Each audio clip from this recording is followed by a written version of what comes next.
Ok, salut à toi, j'espère que tu vas bien. Alors aujourd'hui on se retrouve pour une nouvelle vidéo. J'ai envie de lancer un nouveau concept avec toi pour essayer de donner un grand pas, un coup de pouce en fait à mon trading. Je vais partager en fait par une vidéo par semaine, donc c'est-à-dire je vais prendre voilà une vidéo par semaine, où c'est que je vais partager mon avancée de mon challenge FTMO. Donc je vais partager comme ça petit à petit mon avancée de mes challenges FTMO avec les analyses graphiques qu'on va voir juste après, etc., etc. Comment je me suis senti dans la semaine, niveau psychologique, graphique, etc., etc. Donc le but, ça va être d'être le plus régulier possible. Donc voilà, tout simplement, le plus régulier possible. Donc une vidéo par semaine minimum. Une vidéo par semaine pour faire un petit récap du challenge, avec peut-être des rushs tous les jours à peu près, en fonction des opportunités qu'il y a sur le marché. Donc ouais, là on est mardi. Pour info, aujourd'hui on est mardi.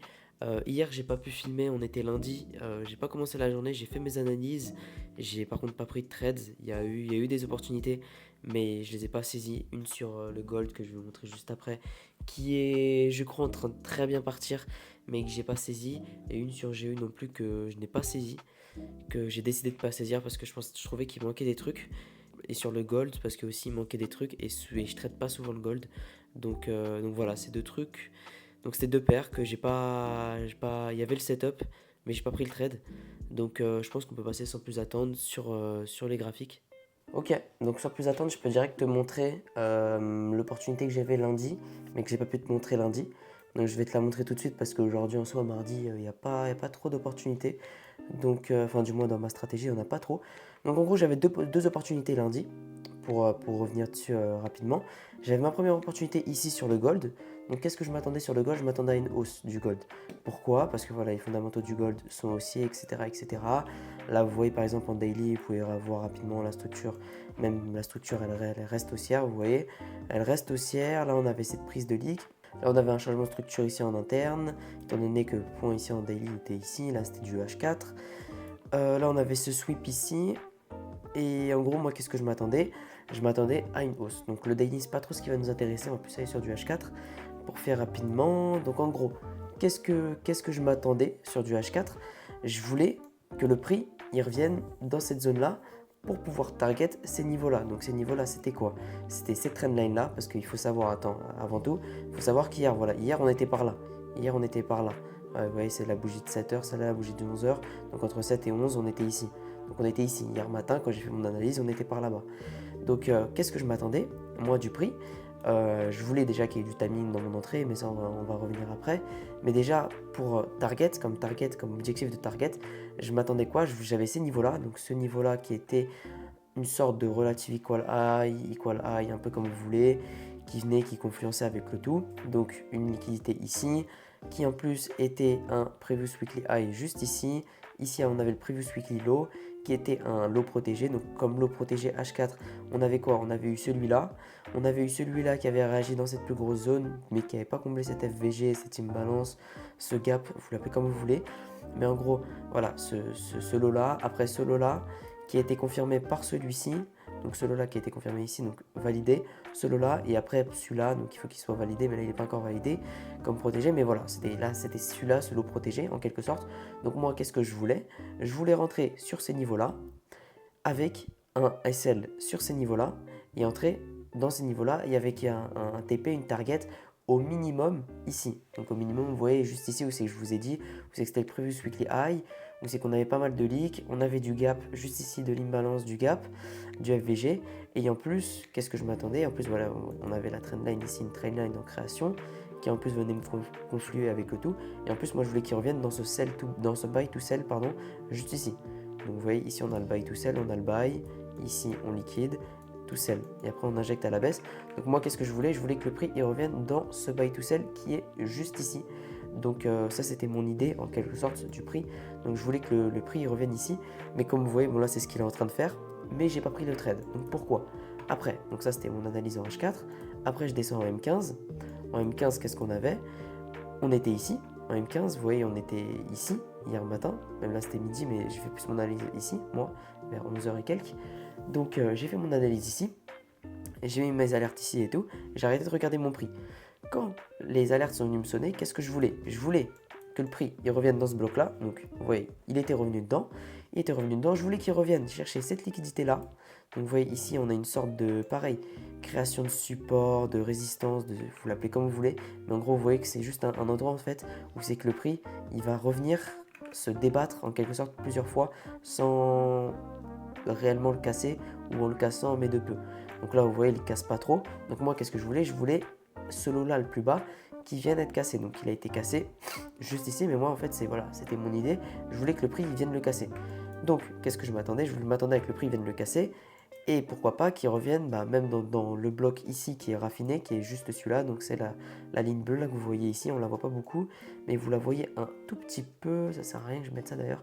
Vous la voyez un tout petit peu juste ici, la ligne bleue. Donc ça c'était mon idée, que le prix il revienne ici, donc la ligne bleue juste ici, qui revienne là, qui après pour injecter directement à la hausse. Sauf qu'après je suis allé sur du M5, M1, j'ai pas eu ma confirmation d'entrée. Donc je suis pas rentré, en plus le timing il me plaisait pas forcément. 15h15, en plus on avait une news à 15h45 si je dis pas de conneries. Donc ouais, en soi la news elle devait sortir bonne normalement. Enfin pour le XO du moins.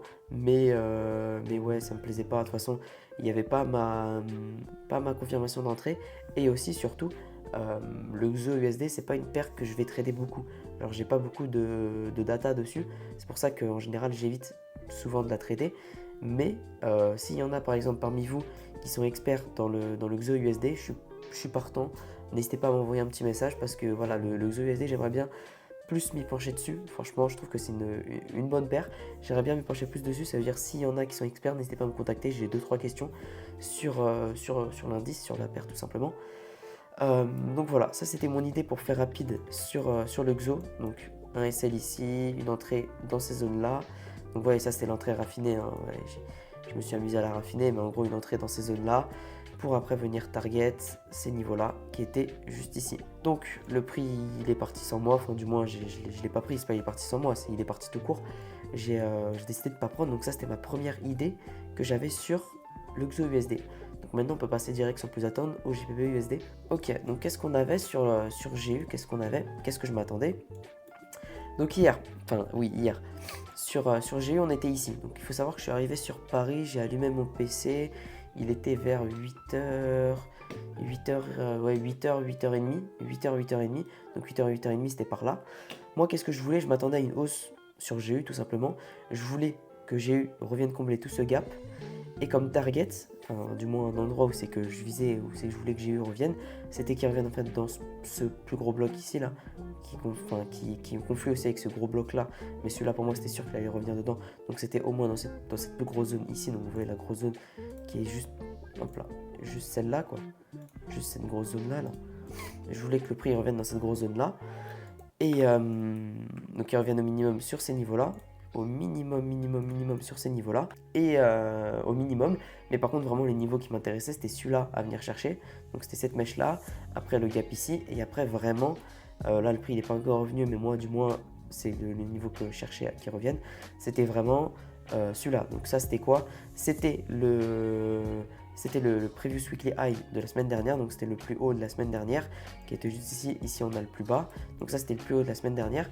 Je voulais que le prix il revienne dedans. En plus ça faisait un relative equal high juste ici. Vous voyez juste ici un relative equal high, donc c'est un equal high mais quasiment equal high à 1,1 pips, donc c'est pas énorme, donc je le considère comme un relative equal high. Et je voulais en fait que le prix, voilà, tout simplement, il revienne sur ces niveaux là. Donc moi, qu'est-ce que je voulais pas le prendre ici bêtement sans confirmation. Déjà que c'était un trade un peu risqué déjà, je voulais pas le prendre sans confirmation. Donc moi, qu'est-ce que je voulais que le prix il vienne au minimum chercher ces niveaux là, donc cette liquidité en interne, donc le prix qui nous fasse un truc, quelque chose comme ça, hop là, ici, et après je cherche à rentrer pour injecter, ou qui viennent chercher un peu plus bas, hop là, qui viennent chercher l'Asian, hop là, et après il injecte juste ici. Donc ouais, ça c'était mon idée, en gros. Le prix, il me l'a pas fait, tout simplement. Vous voyez, il est parti sans moi. Il est parti sans moi, et ouais, ces niveaux-là, et ce niveau-là, que j'ai noté, ces niveaux-là, c'est des niveaux aussi que je m'attendais à que le prix vienne chercher, mais plus bas. Donc quand le prix va refaire son mouvement baissier, normalement, c'est les niveaux en fait que je m'attends à qui viennent chercher. Dans tous les cas, c'est des niveaux de continuation de tendance. Si le prix il vient chercher ça, et il vient chercher ça, c'est pour continuer une tendance par la suite baissière. Mais en gros, mon idée c'était tout simplement un long XO USD et un long GU. Donc GU, il n'y a pas eu d'opportunité. Sur GU, donc ouais, c'est dommage. Au moins j'ai surveillé le prix, je me suis pas précipité. Mais quand même, j'aurais été plus enclin à prendre une position sur GU que sur XOUSD. Parce que GU, j'ai un peu plus l'habitude quand même, j'ai plus de data, etc. etc. Donc ouais. Donc voilà, c'était un peu tout ce que j'avais pour lundi et mardi. Ouais, c'est un peu tout ce que j'avais parce que mardi, on n'a pas eu, enfin, il n'y a pas eu d'opportunité. Donc je pense qu'on peut passer directement à mercredi. Ok, donc on est jeudi, donc on va se retrouver pour un petit récap rapidement. Donc hier, j'ai pas fait de vidéo parce que j'ai pas pris de position. Aujourd'hui, vous allez voir, j'ai pu réussir à trouver une position. Mais hier, j'avais pas de position à prendre. Le marché, il a injecté direct. Voilà, les investisseurs, ils ont eu peur, en fait, principalement à cause de Trump. Je sais pas si vous avez suivi, mais en gros, Trump, il a parlé, il a dit qu'il voulait revoir certains trucs au niveau des tarifs douaniers, etc., etc. Et du coup, ça a fait en fait un petit mouvement de panique sur les marchés, un flux risk-off qui est arrivé sur le marché, ce qui a permis de faire monter le dollar et l'or particulièrement, et une grosse baisse des actifs à risque, donc tout ce qui est Bitcoin, les crypto-monnaies, les trucs comme ça. Donc là, vous voyez, l'or, le biais que je l'avais, que je vous en ai parlé quand on a été mardi, je vous ai parlé du récap, c'est que je voulais le prendre ici. Finalement, le prix il a continué à la hausse. Donc voilà, hier, il y avait une autre opportunité à prendre ici aussi sur l'or. C'était ici, donc dans cette zone-là, et même vous voyez, il revient. Donc en soi, j'aurais pu jouer un truc comme ça sur l'or. Hop, hop, voilà, mais je l'ai pas joué. J'avais trop de risques selon moi, donc voilà, donc je l'ai pas joué. Donc l'or, il a bien monté. Le DXY, pareil, il a bien monté. Il a laissé de la liquidité à la hausse et à la baisse. On n'oublie pas ce niveau-là. Et après, tout ce qui est les monnaies à l'inverse du DXY, elles ont bien chuté, dont le livre sterling qui s'est vraiment bien cassé la gueule. Donc je m'attends à un retracement du livre sterling parce que là, c'est vraiment, on est overextended en fait sur le mouvement. Donc en fait, en comparaison du livre sterling et du DXY, je m'attends à un mouvement haussier prochainement sur GU. Mais c'est toujours pas le trade que j'ai pris. Le trade que j'ai pris, vous allez voir, il est sur RGBD. Et je vais vous montrer juste après. Mais rapidement, juste avant, sur GU, qu'est-ce que je m'attends? En gros, je m'attends accumulation, manipulation, distribution. Donc là, on a fait l'accumul, la manipulation. Là, je m'attends à un mouvement de distribution à la hausse. Donc, on va voir qu'est-ce qu'on a. Après, sur EURUSD, bon, je n'ai pas mis à jour, mais je m'attends à rien de bien particulier. En fait, là, pour l'instant, EURUSD, je la laisse un peu de côté. En ce moment, je la traite pas trop. Mais du coup, vraiment, voilà, mouvement AMD, accumulation, manipulation, distribution. Sur GU, mais le trade que j'ai pris il est sur RGBB. Donc on a eu un grand flux acheteur qui est arrivé sur le marché. On est venu récupérer toute la contrepartie acheteuse sur RGBB.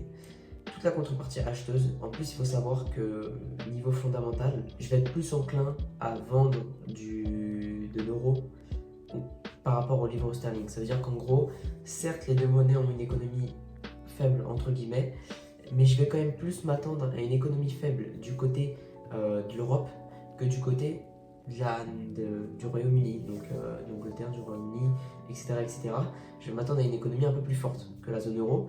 Donc en gros, le différentiel entre les deux, je vais m'attendre à une baisse de RGB en moyenne. Vous voyez, là, le biais fondamental, par exemple, depuis 2024, il s'est bien exécuté. Donc la baisse, une économie un peu plus faible, ce qui fait que, en gros, l'euro baisse par rapport au niveau sterling. Donc moi, mon idée, qu'est-ce que c'était ici? C'était tout simplement de short. Sauf qu'en fait, hier, quand on était ici, donc mercredi, mardi, on n'avait pas grand-chose en soi. Même la semaine dernière, on n'avait pas grand-chose. Je suis ici, je suis sur ces niveaux-là, ça ne m'intéresse pas de short. Pourquoi jouer un short ici si vraiment je sais qu'on a encore beaucoup de choses au-dessus? Donc, ça ne m'intéresse juste pas.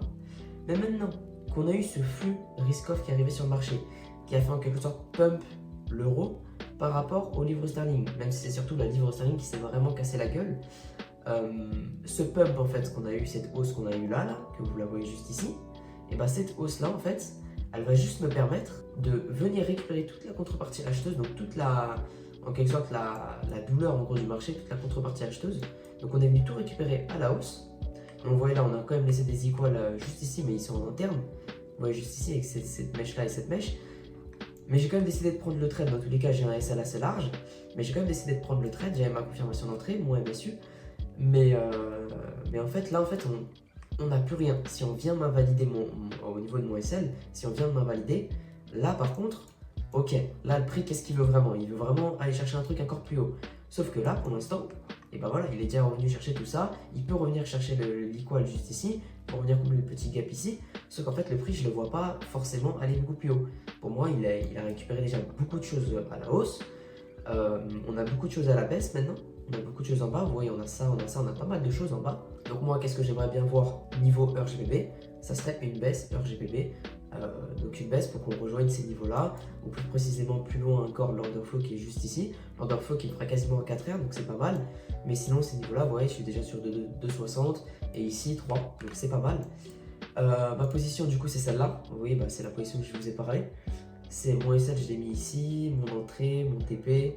Donc là, pour l'instant, je suis à un demi-risque de valider. On va suivre cette position-là. Mais du coup, voilà, ça c'était mon idée. On a bien récupéré cette trendline, le previous weekly high, toute la ligue qui est ici sur ces highs, hop, hop, hop, tout ça. On est venu tout récupérer. En plus, si je dis pas de bêtises, le yield spread, donc ça va être le différentiel des rendements obligataires. Donc là, vous voyez, il est écrit en bas à droite de mon écran. Donc ça va être le différentiel de rendement obligataire de l'Europe.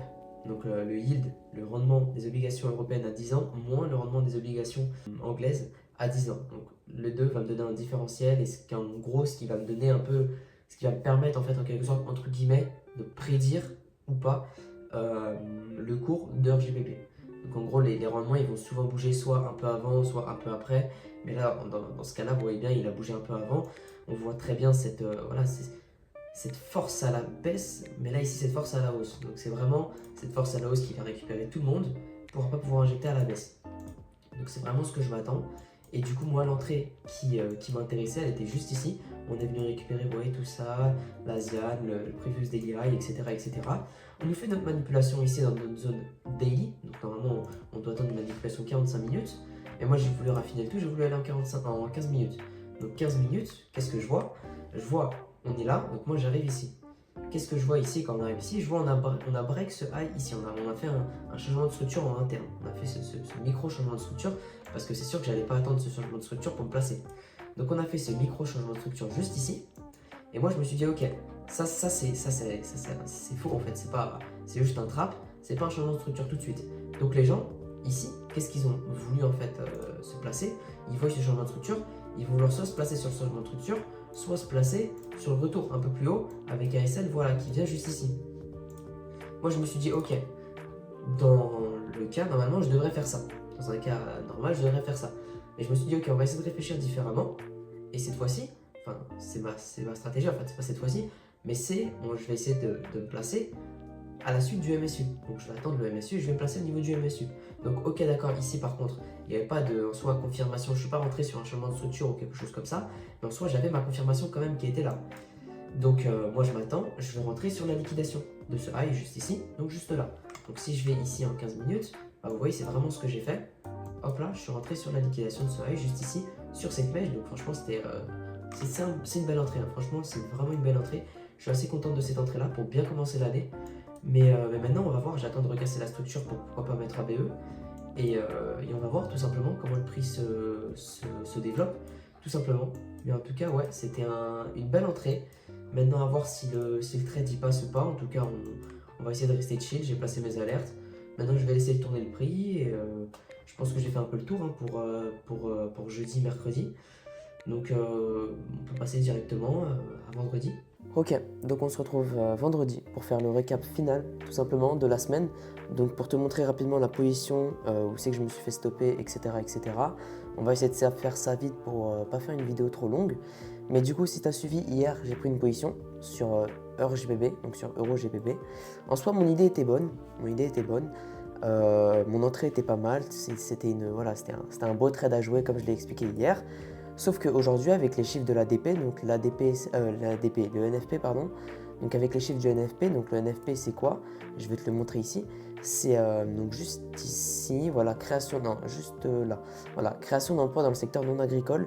Donc c'est le NFP en gros, ça va être la création d'emplois dans le secteur non agricole. Donc on enlève le secteur agricole parce que c'est un secteur qui va être volatile, qui va bouger en fonction des récoltes, des saisons, etc. etc. Donc on exclut ce secteur volatile. Donc ça va être la création d'emplois, tout simplement la création de nouveaux emplois aux États-Unis. Donc là, c'était les chiffres de décembre, donc pour avoir la création d'emplois aux États-Unis de décembre. Donc les chiffres, comme tu le vois, ils sont sortis largement supérieurs aux attentes. Donc déjà, on avait un chiffre qui était élevé par rapport aux attentes en novembre, mais là on a un chiffre pour décembre qui est sorti largement supérieur aux attentes, ce qui a donc fait monter le DXY comme tu peux le voir juste ici, ce qui a fait partir le DXY à la hausse, parce que les investisseurs se sont dit ok, bah, c'est toujours intéressant d'avoir du dollar, parce qu'on a une économie américaine qui est résiliente, on a des chiffres du NFP qui sont forts, on a des chiffres ici du chômage qui sont un tout petit peu plus faibles que prévu, du coup on peut penser que la Fed, elle va en fait avoir un discours un peu moins dovish que prévu, elle va avoir un discours un peu plus hawkish que prévu, donc ça veut dire qu'elle va vouloir un peu plus garder ses taux d'intérêt dans la continuité. Donc là, c'est ce qu'on est en train de voir avec une probabilité de quasiment de plus de 97% sur un maintien des taux d'intérêt pour la prochaine réunion de la Fed. Mais du coup, voilà, c'était ça l'idée du NFP. Le NFP est sorti plus haut que prévu.